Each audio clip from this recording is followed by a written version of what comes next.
Muy buenas, bienvenidos y bienvenidas, damas y caballeros, invitados, hermanos, amigos, a este tiempo tan especial que estamos realizando, ¿verdad? Sobre el mes de la Biblia, con un tema tan apasionante porque nos enseña de verdad lo que es una entrega inmediata, una entrega total y absoluta.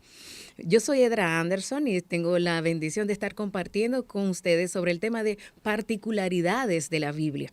Y todas estas particularidades las vamos a estar tomando a partir de la versión Reina Valera de 1960, tomando como referencia de que la Biblia es la palabra de Dios, que la Biblia es absoluta. Ella misma tiene la esencia de nuestro Señor y Salvador Jesucristo, de nuestro Padre Celestial, el único creador y dador de la vida, aquel que ha permitido que todo cuanto existe sea por la palabra de su boca. Y es por esto que en este día queremos exaltar y reconocer que verdaderamente la Biblia, que es inspirada por Dios, tal como dice, es aquella que al nosotros escucharla edifica nuestra fe hasta llevarnos a un punto de entender las cosas. Por fe nosotros podemos entender que las cosas que existen, lo que se ve, fue hecho de lo que no se veía. Nada existía a partir de la palabra de Dios. De esa creación que estaba en el corazón de Dios, de esa creación que Él se puso de acuerdo con el Padre, el Hijo y el Espíritu Santo para crearnos a nosotros, hombres y mujeres, ¿verdad? Conforme a su imagen y semejanza. Y luego preparó este ambiente con todo lo que necesitaba para que nosotros pudiésemos habitar plenamente en Él. Y es por esto que me gusta esta porción que dice, la Biblia es viva y eficaz, y más cortante que toda espada de doble filo.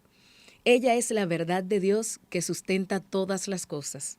Tenemos también la palabra profética más segura, a la cual hacemos bien en estar atentos, como a una antorcha que alumbra en un lugar oscuro, hasta que el día esclarezca. Y es el lucero de la mañana que salga en nuestros corazones. Entendiendo primero esto, que ninguna profecía de la Escritura es de interpretación privada, porque nunca la profecía fue traída a voluntad humana, sino que los santos hombres de Dios hablaron siendo inspirados por el Espíritu Santo de Dios. Es decir, que al ser la Biblia la palabra de Dios, no está permitido añadirle ni quitarle. Esto es un mandamiento que nuestro Dios nos dio y debemos nosotros hacerlo. Entonces, ¿qué cosas hemos estado viendo que traen un momento de reflexión, de nosotros tener el discernimiento, de llegar a conclusiones, de verificar la veracidad de estos datos, para nosotros estar plenamente convencidos, ¿verdad?, de aquello que estamos viendo? Bueno, lo primero que me llamó a mí la atención es que, les cuento, la Biblia es el libro más vendido en el mundo. Así es. La palabra de Dios es el libro más vendido en todo el mundo y está escrita originalmente en 3 idiomas, ¿verdad? Lo que me llamó también de estos idiomas es que las 2 primeras lenguas en las que escribieron son lenguas semíticas, ¿verdad? Que pertenecen a la región oriental donde están los árabes y viene por la descendencia de Sem. Y eso me gustó bastante porque estoy viendo que como Sem era uno de los hijos de Noé, que fue, bueno, que vivió después del diluvio, fíjense cómo Dios mantiene su integridad y su linaje. Fíjense cómo el Señor permite que aquella lengua porte a partir de esta nacionalidad. También es bueno que sepamos que la Biblia, como palabra de Dios, ha sido actualmente escrita en 7,378 idiomas vivos.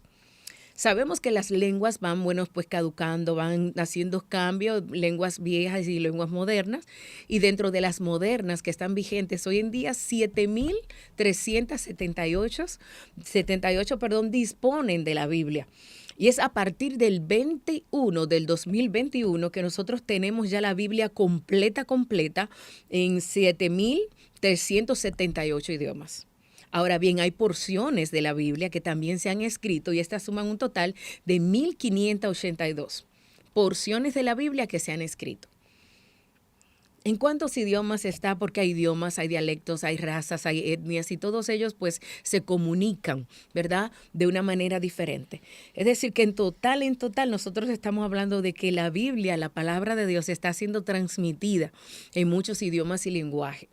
Y así vamos a ver que va a seguir expandiéndose porque tenemos nuestra intención de trabajar juntamente para que la palabra de Dios sea extendida.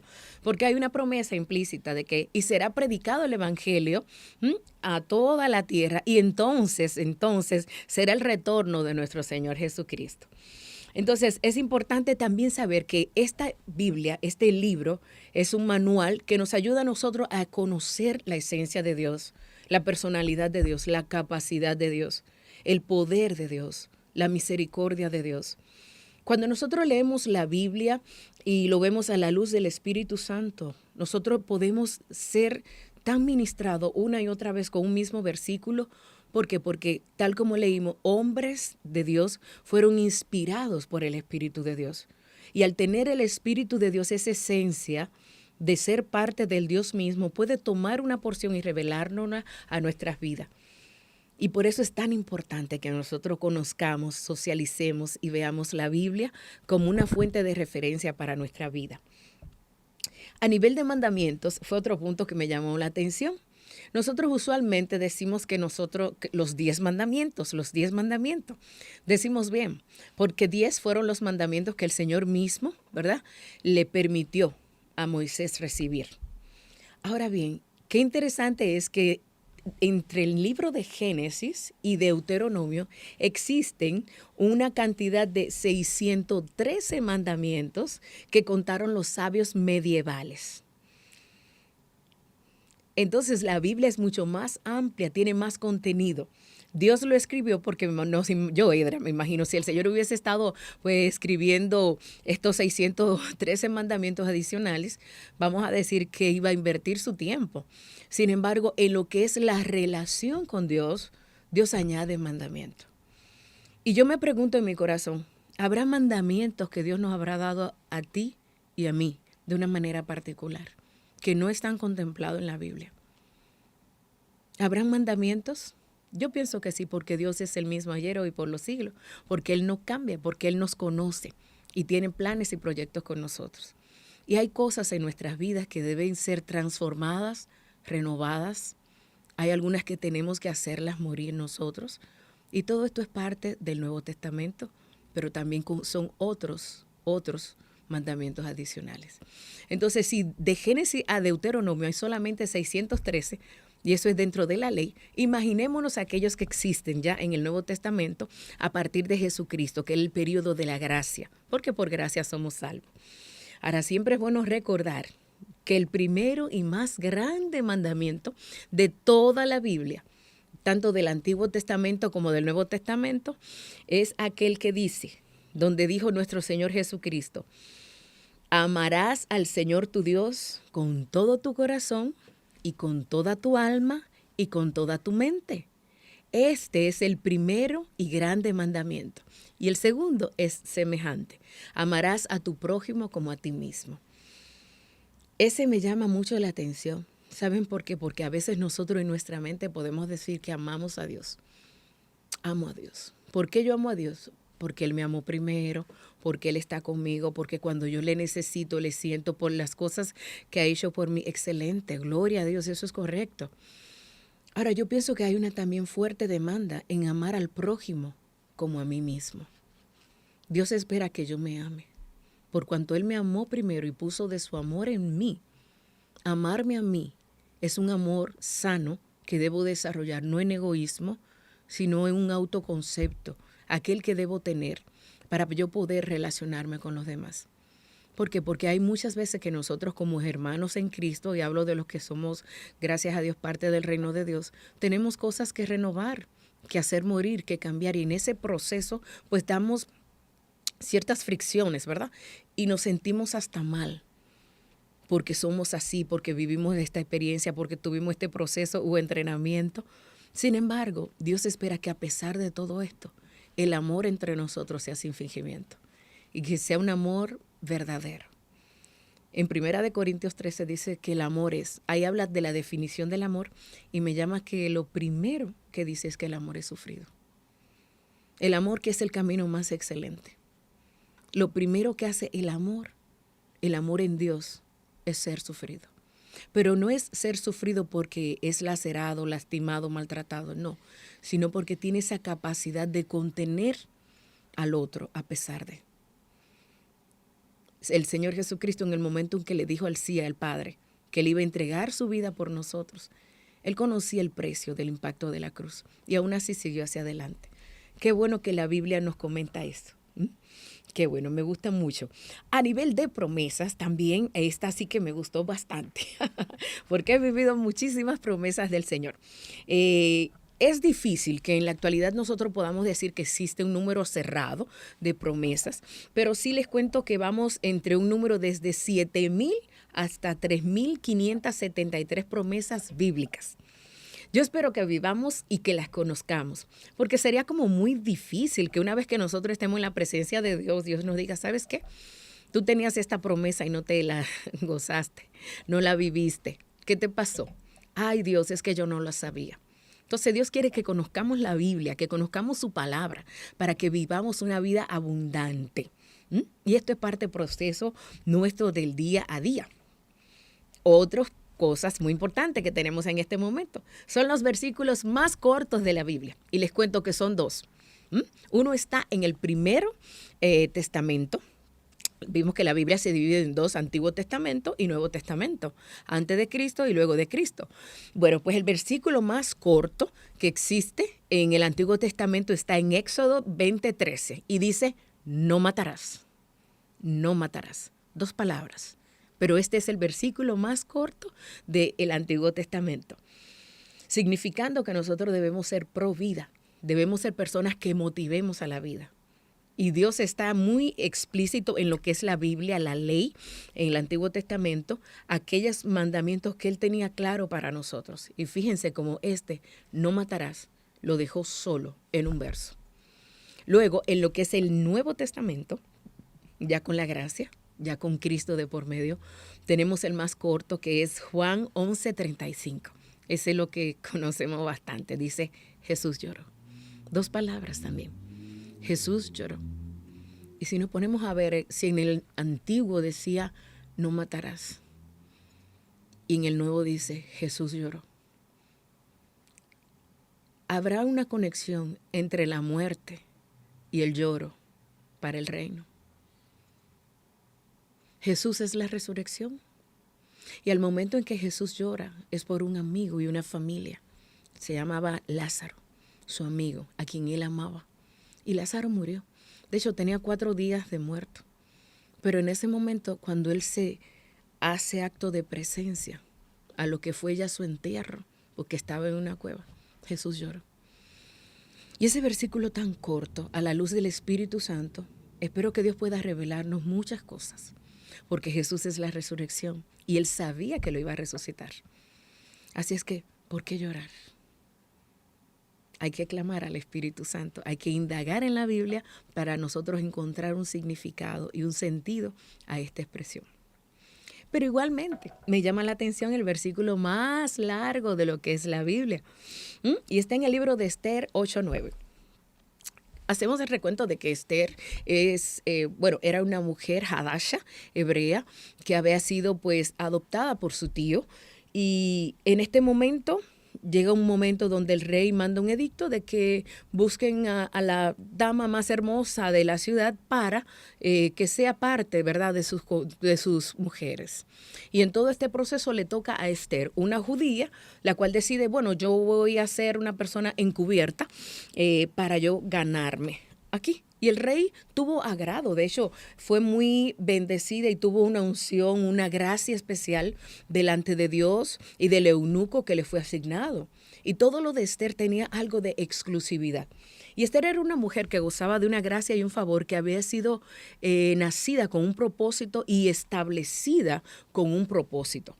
Y en todo este tiempo nosotros vemos que Esther, llega a ser una de las mujeres que más agrada al rey y el rey, pues se desvive ante ella hasta el punto tal de que Esther osó acceder a la presencia del rey violando el protocolo sin que él le mandase a llamar.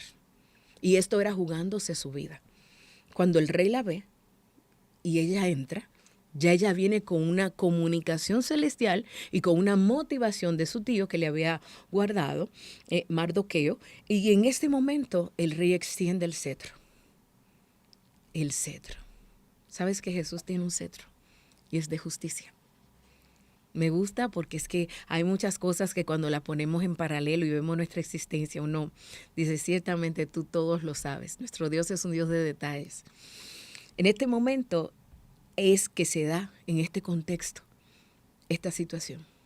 El rey tenía un asistente que se llamaba Naamán y ese hombre estaba totalmente opuesto a lo que era el pueblo judío y había levantado un edicto para hacer morir a todo el pueblo judío. Mardoqueo, el tío de Esther, se acerca a ella y le dice, mira, esto es lo que está pasando. Y es ahí cuando ella toma ayuno, toma cilicio y decide, bueno, pues vamos ya nosotros a acercarnos al rey y vamos a ayunar primero, vamos a prepararnos espiritualmente y vamos a ir. Fíjense, en este contexto, ya Naamán había hecho que el rey dictara el edicto, donde todos los judíos iban a ser muertos. Ya esto estaba promulgado y establecido. Prácticamente era ineludible, no podía dejar de ser. Y es en este contexto que me gusta que el Señor se explaya y nos comente exactamente esta trayectoria, haciendo uso de muchos elementos bien significativos. ¿Por qué? Porque en Esther 8:9 dice, fueron entonces llamados los escribanos del rey en el mes tercero, que es Siván, a los 23 días de ese mes, y se escribió conforme a todo lo que mandó Mardoqueo a los judíos y a los sátrapas, los capitanes y los príncipes de las provincias, que había desde la India hasta Etiopía. 127 provincias, a cada provincia según su escritura y a cada pueblo conforme a su lengua, a los judíos también conforme a su escritura y su lengua. ¿Por qué toma este versículo? Me puse yo a meditar. ¿Por qué es tan amplio, tan largo?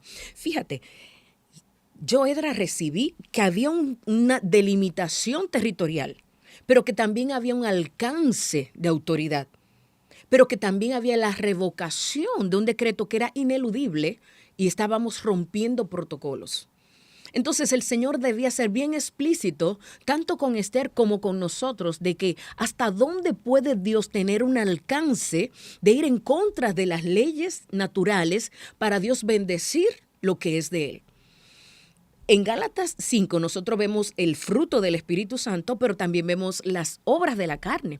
Y dice que contra el fruto del Espíritu no hay ley. No hay ley.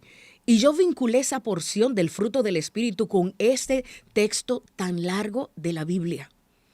Es el más largo. Y en él lo que hay es una explicación de cómo el Señor está dispuesto a redimir la vida del ser humano. Cómo nosotros, por más cánones, leyes, promulgaciones que se escriban, cuando Dios dice algo, Dios rompe las normas, las reglas y los paradigmas. ¿Por qué? Porque Dios es todopoderoso. Porque Dios es el único creador, porque Dios es el que ha permitido que la ciencia crezca, que vaya de acá para allá. Él lo dijo, la ciencia va a crecer y Dios es que está permitiendo que nosotros hoy en día podamos tener este alcance de esta tecnología y todo. Hay en nuestra vida tiempo, estación, ocasión, propósito, diseño y todo esto está dentro de lo que es el orden divino. Nosotros debemos confiar en el alcance del poder de Dios. Y conocer que cuando Dios nos encomienda a algo, Él es con muchos detalles, pero también está orientado a ser una persona propicia. Digo persona porque nosotros somos los que consideramos, ¿verdad?, los tiempos. Ese es el momento de qué, este es aquel. Dios es el que trasciende los tiempos. En Dios no hay tiempo. Él es el aión de los aiones. El Señor es Dios todopoderoso. Entonces, ciertamente, Dios permitió que todos los enemigos del pueblo judío fueran muertos. Naamán había preparado una horca y fue ahorcado él y toda su casa. Su bella esposa, que le dio un consejito no grato para el pueblo de Dios, también ella pagó su cuota. No en el tiempo como ellos creían, sino a la manera de Dios. Y es que nuestro Dios es tan fuerte y poderoso que en la Biblia uno se da cuenta de cómo Dios sabe pelear por su pueblo. de cómo Dios realmente cumple el propósito que Él establece. Así es que qué maravilloso es, y esta referencia pues la tomé del comentario bíblico de William MacDonald. Sí, pueden referirse a ella en cuanto a este versículo. Es bien edificante tú conocer el poder de Dios y entender que no importa la adversidad y la circunstancia que estemos viviendo, si Él lo hizo ayer, lo hará otra vez. Si Él lo hizo ayer, lo hará otra vez. Y Dios no hace acepción de personas. Así es que podemos seguir amando y creyendo que Dios lo va a hacer. Edrin, con respecto, ya tenemos los versículos, ¿verdad? Más largo, más corto. Muy bien, ¿y ahora qué va? Bueno, pues ahora le cuento cuál es el capítulo más corto de la Biblia. Es el Salmo 117. Ese es el capítulo más corto, el Salmos 117. Te alabarán, oh Jehová, todos los reyes de la tierra, porque han oído los dichos de tu boca y cantarán de las bondades de Jehová, porque la gloria de Jehová es grande. Y Dios nos ha engrandecido. Qué lindo es el Señor. Aleluya. Pero el más largo es el 119. Tengo un hermano que tiene la bendición de poder recitarlo completamente. Y es tan edificante ver cuando una persona se apasiona por el Señor y su palabra, cómo puede llegar a amar cada versículo y retenerlo. Es una gran ministración. Y me gusta que entre el más corto, el capítulo más corto y el capítulo más largo, se encuentra el versículo central de la Biblia. Y el versículo que es el centro de la Biblia es el Salmo 118 en su verso 8. Y como yo sé que Dios es un Dios de detalle, creo que nos resalta este hecho de este contenido. El centro de la Biblia, ¿qué dice? Dice, Salmo 118, 8, más vale refugiarse en el Señor que confiar en los poderosos. Llegará momentos en que nosotros vamos a entender que nos podemos ver en situaciones donde necesitamos una mano amiga, necesitamos la cooperación, la colaboración, el brazo de la coyuntura, la carta, la documentación. Pero ¿saben qué? No nos apoyemos de carne. Confiemos en el Señor. Confiar es tener paciencia, tener la conciencia en paz del poder de Dios accionando a tu vida. Y Dios quiere que el centro de nuestra vida, a pesar de nuestras condiciones, de lo que hayamos hecho, vivido, a pesar de lo que esté hostil nuestro entorno, que nuestra confianza, nuestra fortaleza, nuestra paz, nuestra seguridad sea descansar en Él. Porque el Señor sabe que en el mundo íbamos a tener aflicción. Y el Señor sabe que esto fue una batalla campal entre el enemigo de Dios y el objeto del amor de Dios que eres tú y que soy yo. Entonces no estamos solos. Vamos a refugiarnos en el Señor. ¿Sabe qué es refugiarse? Bueno, aquí nosotros en el país, ¿verdad? Somos un país tropical y de un momento a otro, bueno, cae un chubasco de agua. Y a veces, bueno, pues uno puede estar en la calle y a veces uno debe cruzar de aquí para allá. Pero no hay tiempo, no hay lugar donde ir. Entonces uno busca un lugar donde aguarecerse, donde esperar que pase el agua. Y es como dice en Isaías, tú eres para mí como refugio en el turbión, donde viene este brizal que te estremece. Ahí Dios es tu refugio, tu lugar seguro, tu lugar secreto es el Señor. Y Dios quiere que el centro de nuestra vida sea refugiarnos en Él. Establecer la palabra de Dios en nuestra vida nos va a dar a nosotros muchos valores y mucho significado. Otro punto maravilloso, ¿verdad? Que vamos interesante. Espero que el Espíritu Santo le vaya ministrando y que usted esté tomando sus notitas y que quiera también indagar y explorar, ¿verdad? Tenemos hoy en día muchas fuentes de comunicación y fuentes de obtener información y validar mecanismos y estrategias. Y ahora quiero hablarles de algo. ¿Es la Tierra redonda? ¿Sí o no? ¿Y quién ha dicho? Bueno, pues le cuento que hace más de 2000 años, Galileo imaginaba que la Tierra era el centro del universo y que era una esfera que estaba centrada en todo el universo. Entonces, después vino otro matemático llamado Eratóstenes, que él es quien descubre, Eratóstenes, que la Tierra era redonda. Y este sabio matemático estuvo de visita en la Siena, que es actualmente Asuán, y observó un fenómeno que él llamó poderosamente su atención. Durante el mediodía, un solsticio de verano no había sombras verticales. Como todo un matemático, esto le llama la atención. Y él dice, pero ¿cómo va a ser? Y sucedió que el sol estaba directamente sobre su cabeza. Esto llamó tanto la atención de él que cuando él volvió a la ciudad de Alejandría, pues él decidió tomar un clavo y extender una línea y a partir de ahí verificar cuál era el movimiento. Y es entonces donde él hace un cálculo meridiano con toda la tecnología, ¿verdad? Que él tenía, no de punta, pero quizás de punta de lápiz, ¿verdad? Pero él tenía su tecnología y dice que la longitud estimada de él es de unos 39.700 kilómetros. Entonces ya a partir de ahí empiezan estos hombres a darse cuenta que la Tierra es redonda. Pero Edri, ¿por qué tú dices esto?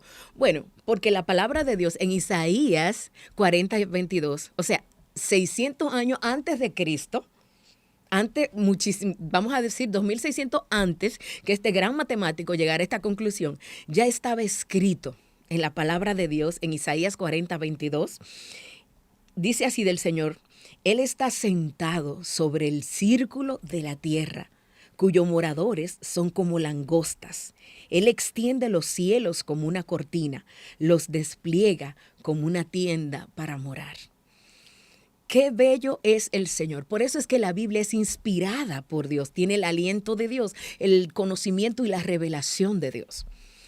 Hay cosas que nosotros los seres humanos hacemos que se llama serendipity, que es, por ejemplo, cuando nosotros vamos en busca de una información y en el trayecto encontramos algo que nos resulta igualmente funcional. Pero con el Señor no es así.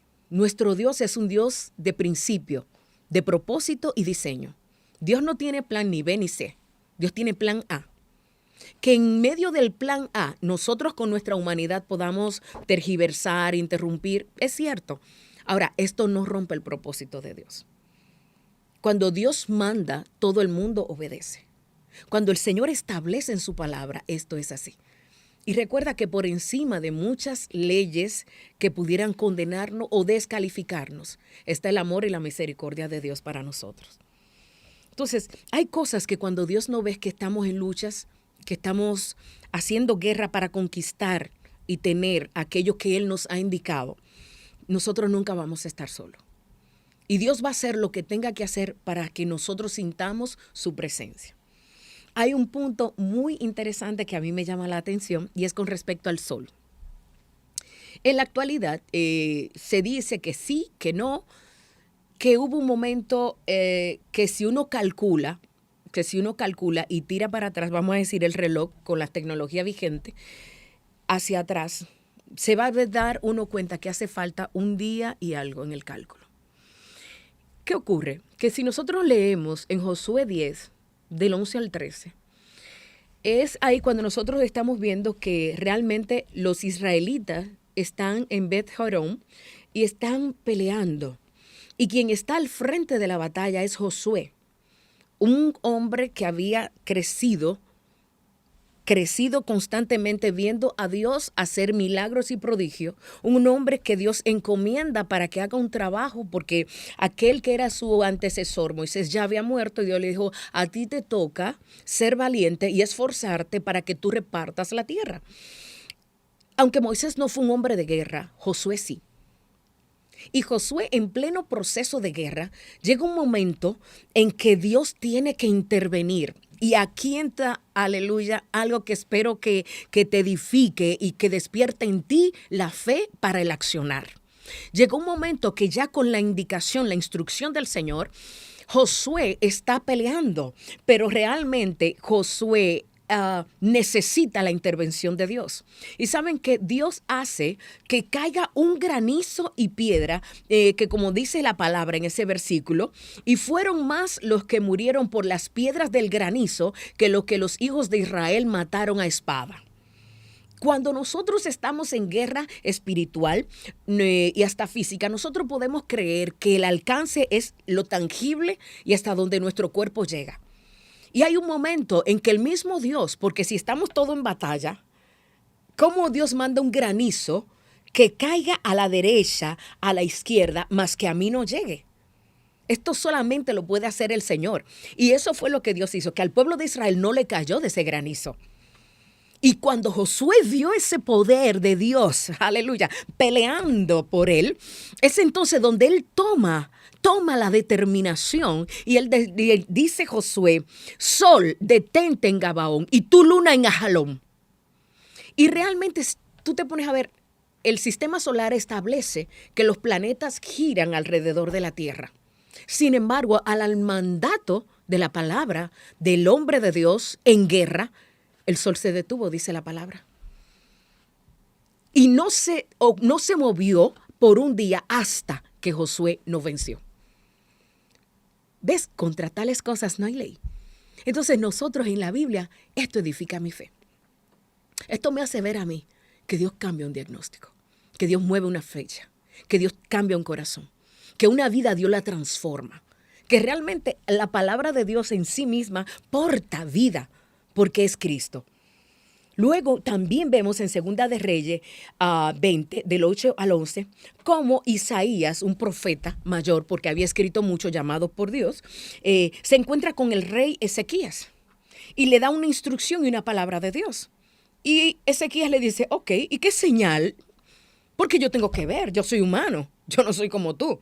Tú estás orando a Dios y todo el tiempo, pero yo no. Ahora, yo quiero que tú me digas qué señal yo voy a tener de que el Señor me va a sanar dentro de 3 días y que yo voy a subir a su casa. E Isaías le dice, tendrás esta señal de Jehová, de que Jehová hará lo que ha dicho. ¿Quieres que la sombra avance 10 grados o que retroceda 10 grados? Fíjense, la sombra es el movimiento del sol. ¿Qué tú quieres? ¿Que el sol avance 10 o que retroceda 10? Este alcance es maravilloso. Dios puede hacer tanto para atrás como para adelante. Es decir, en una vida, los eventos que nosotros hayamos vivido, Dios no lo va a cambiar. Pero Dios puede transformar tu significado, vendar tu corazón, vendar tus heridas, darte un nuevo significado en ese contexto y hacer lo que Él quiera. Porque Él no cambia y Él es el mismo hoy, ayer y por los siglos de los siglos. Entonces Isaías en su humanidad y entendiéndole yo bastante bien, le dice, es muy fácil que avance, pero ¿y que retroceda? ¿Que retroceda? ¿Por qué? Porque ciertamente el ayer ya pasó. Si ponemos el día de hoy a las 12, ya pasó. Y entonces ahora, ¿qué vamos a hacer? Sin embargo, el Señor dijo, ok, el profeta, el hombre de Dios, clamó a Dios y le dijo, Jehová, haz retroceder. Y dice la palabra de Dios que Dios hizo retroceder el reloj de Acaz. El reloj de Acaz. Ese otro tema que usted tendría que investigar también. Fíjense como si Dios pudo. 10 grados es el mismo impacto del tiempo que se refleja en todavía la humanidad. Les quiero decir que estas teorías fueron expuestas por el doctor Harry Rimmer y en el libro que se llama Armonía de la Ciencia y las Escrituras. Y fue desestimado por la NASA debido a que él, sí, el señor Harry Rimmer, fue contratado en la NASA, pero fue para revisar un trabajo técnico puntual, no para ser observador de los astros ni nada de eso, ni de sus documentaciones. Sin embargo, este señor con toda integridad, él les dice esto. Él le dice, admito que en realidad no había presenciado los eventos que describí y no tengo la intención de disuadir a nadie en creer en la veracidad literal de la historia. Mi incapacidad para proporcionar documentación del incidente del día perdido de ninguna manera resta valor a su autenticidad. ¿Qué integridad? Es decir, ahora mismo yo no tengo cómo demostrarle a usted, pero el hecho de que pasó, pasó. Porque creemos en la Biblia desde Génesis hasta Apocalipsis. Y hay tantas cosas hoy en día que nosotros tergiversamos que es como que maravilloso tu poder ver y entender. Y quiero hablarle algo que es el árbol del almendro. Y yo decía, ¿pero por qué este árbol? ¿Saben qué? El árbol del almendro simboliza a Dios vigilando al mundo. El árbol del almendro es conocido en Israel como el vigilante del invierno. ¿Por qué? Porque florece en enero, mientras que los árboles duermen, y da su fruto en marzo. La justicia de toda palabra que ha salido de la boca de Dios se ha de cumplir. Y Dios no escogió para establecer a Aarón, que es otra parte, escogió una vara de almendro. Una vara que requería un mínimo de 3 meses para florecer. Y la de Aarón floreció en un día. Así de pronto está Dios como para ejecutar cada sentencia sobre lo que Él tenga que decir y hacer. Cuando nosotros vemos en Jeremías 1, 11 y 12, vemos cómo Dios mismo cita este árbol. El Señor le muestra a Jeremías una vara y le dice, Jeremías, ¿qué ves? Jeremías dice, veo una vara de almendro. Y me dijo Jehová, bien has visto, porque yo apresuro mi palabra para ponerla por obra. Es maravilloso ver que la palabra de Dios tiene su tiempo. Todo tiene su tiempo y todo tiene su hora. Hoy en día nosotros hemos visto estos pequeños detalles y existen muchísimos detalles más. ¿Y por qué yo lo sé? Porque Dios no ha terminado. Porque la última palabra quien la tiene es el Señor.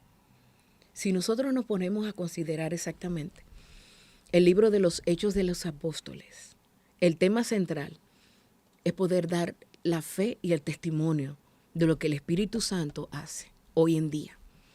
Aquel consolador que el Señor Jesucristo dijo que iba a estar con nosotros todos los días hasta el fin del mundo, el Espíritu Santo, el que demuestra y hace las obras de Dios aquí en la tierra a través de su pueblo, esos somos nosotros.